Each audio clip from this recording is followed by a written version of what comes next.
All right, we're gonna try all the tricks we know. Hi everyone, today we are back talking about carry loops. Last week we went over how to measure yourself, how to measure your loop, and the basics of how to put one on. This week we'll be going over how important, or maybe not important, those numbers really are.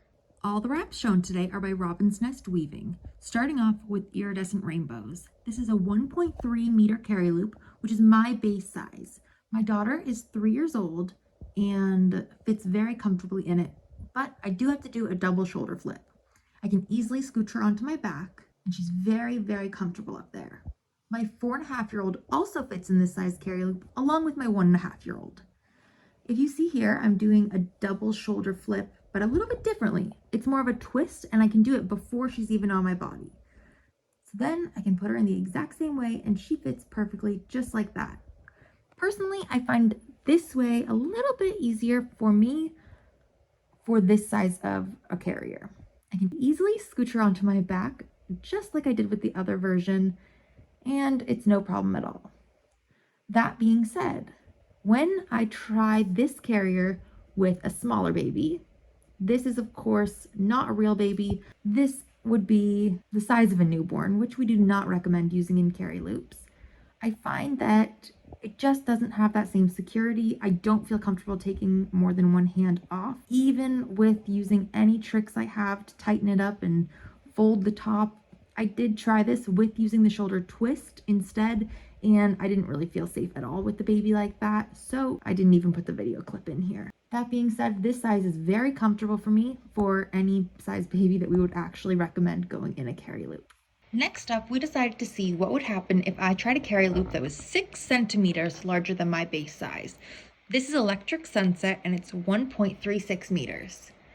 As you can see, Rosemary is definitely looser in here. There's a lot more wiggle room and a lot more to tighten. So I needed to try out lots of different tricks to really get her secure in there.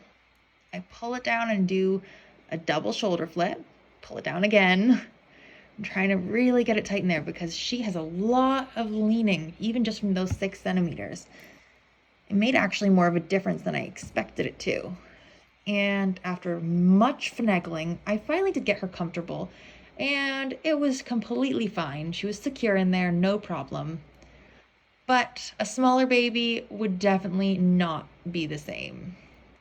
It took a lot of work, and I never ended up fully feeling comfortable with this weighted doll here.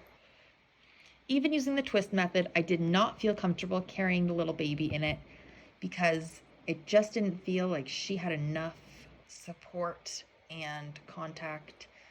It was more like she was in a little bag on the outside of my body because I had to twist it so many times to get it tight enough. So the 6 centimeters too big was honestly just too big for me to feel good about carrying any of my babies comfortably. Since the larger carry loop didn't work out for me, we wondered what would happen if we tried to go smaller. So this is Jungle Lagoon and it's only 1.19 meters, a whopping 11 centimeters smaller than my base size. It was definitely a struggle to get my 3-year-old in. It was a lot of squishing and definitely a workout. That being said, once it was on, it was shockingly comfortable. She felt secure and comfortable. My only issue was a little bit of digging on my neck and my arm. I tried it out with the little baby as well, and I won't lie to you, it was so comfortable. I felt confident keeping my hands off of that baby. Honestly, it felt like wrapping a newborn in a ring sling, only even comfier, really. All in all, I felt like I could use a couple more centimeters to carry the sizes of children that I would actually be carrying in it. Keeping in mind the success from the last carrier, we tried one last loop. This one is Fallen Leaves and it is 1.21 meters. So it is 9 centimeters shorter than my base size, but 2 centimeters longer than the last carry loop. This one goes on so well.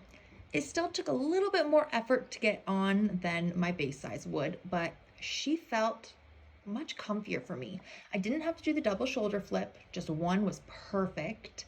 I could scooch her onto my back still, no problem, and she actually felt even comfier up there than my base. She was just ever so slightly tighter, and it felt really comfy.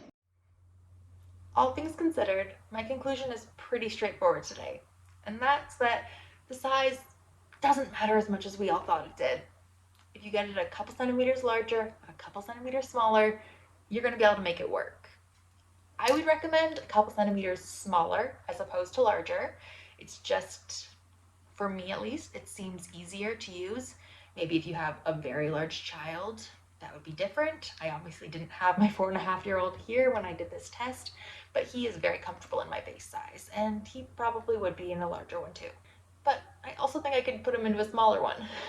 I think that it would actually be a really great idea to have a variety in your lengths. Smaller ones, larger ones, not too much larger. As established, it was a lot harder to work with, but definitely a little bit of a variety is not going to hurt. And you don't have to be so specific about the exact measurement. So if you see one that you love and it's a couple centimeters too small, or a couple centimeters too big, if you love it, I say give it a try because you can make it work. You might just have to do a little extra work or troubleshooting, or maybe just work a little harder to get your child in. But it's all good and it will all work great. I hope today showed you that you don't have to be afraid of carry loops. Thanks for watching. If you liked this video today, I know you're going to like this one.